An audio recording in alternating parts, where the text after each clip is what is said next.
सुप्रभात बच्चों।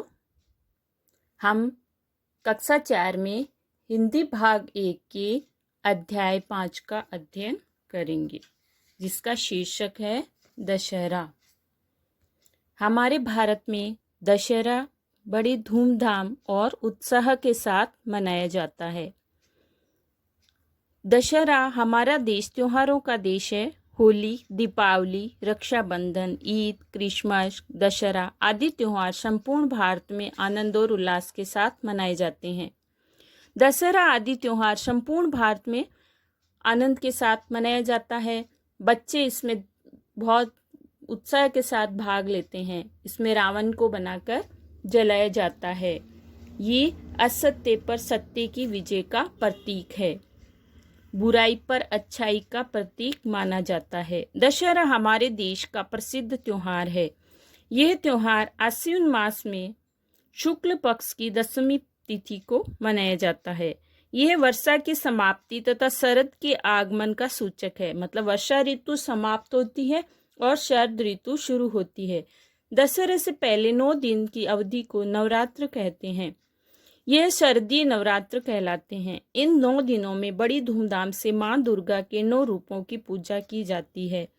प्रथम दिन कलश स्थापना का होता है। अंतिम अर्थात 10वां दिन विजयादशमी के रूप में मनाया जाता है। हमारे देश में विजयादशमी की पर्व का इतिहास बहुत पुराना है। निश्चय पूर्वक नहीं कहा जा सकता कि यह पर्व कब से मनाया जा रहा है। इस पर्व के साथ कई पौराणिक कथाएं जुड़ी हुई है। ऐसा माना जाता है कि सर्वप्रथम अयोध्या के राजा राम ने शारदीय नवरात्र प्रारंभ की थी। उन्होंने लंका विजय के समय समुद्र तट पर 9 दिन तक भगवती की आराधना की थी। मतलब 9 दिन तक विजया यानी भगवती माता की दुर्गा की आराधना की थी।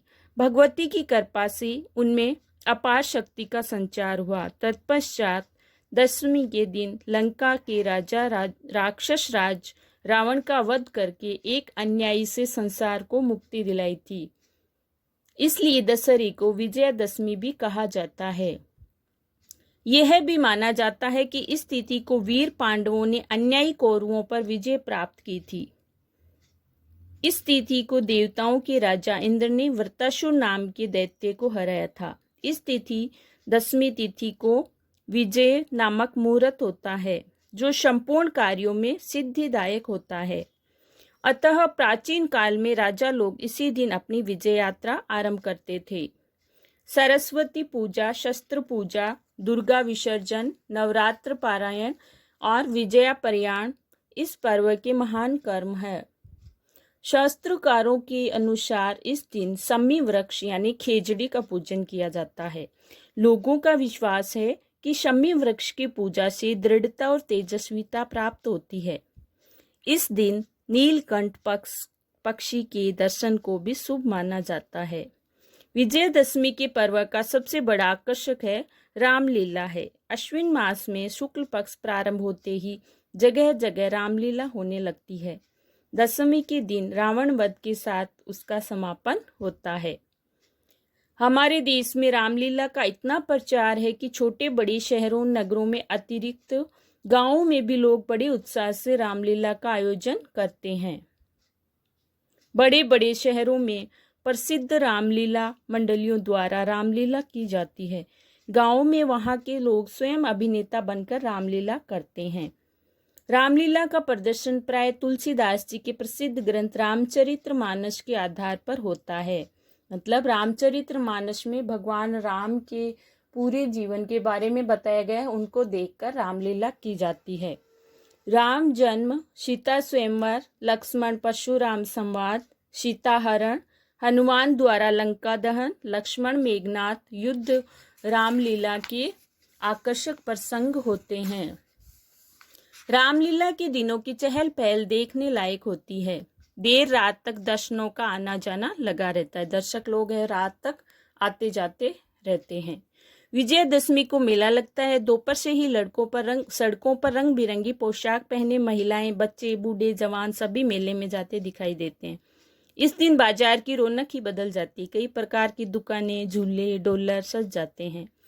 जहां विजयादशमी का मेला लगता है, वहीं एक तरफ मैदान में लंका नगरी का परकोटा तथा रावण, कुंभकर्ण और मेघनाद के पुतलों को स्थापित किया जाता है। रावण का रूप विशाल और विकराल होता है। पुतला बनाने में लकड़ियां, बांस की खपचियां, रंग बिरंगे कागज और पटाखे आदि काम में लिए जाते हैं। इस दिन कई जगह गांव में जुलूस भी निकाला जाता है। जुलूस में राम, लक्ष्मण, हनुमान और वानर सेना की झांकियां सजी होती है। यह जुलूस मुख्य मार्गों से होता हुआ मैदान में पहुंचता है। सूर्यास्त के समय राम द्वारा रावण व कुंभकर्ण के पुतलों को तथा लक्ष्मण द्वारा मेघनाद के पुतले को जलाया जाता है। ये पुतले धूं धूं करके जलने लगते हैं। इसमें भरे पटाखे छूटने लगते हैं। इस दृश्य को देखकर सब लोग रामचंद्र की जय का उद्घास करते हुए प्रसन्नता व्यक्त करते हैं। इस प्रकार यह त्योहार अन्याय पर न्याय की, असत्य पर सत्य की और अधर्म पर धर्म की विजय के प्रतीक के रूप में मनाया जाता है।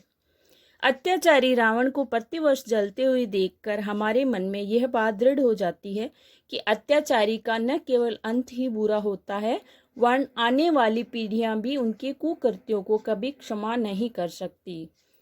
विजयदशमी मानव जाति का विजय पर्व है। विजय है यानी बुराई पर अच्छाई की जीत माना जाता है।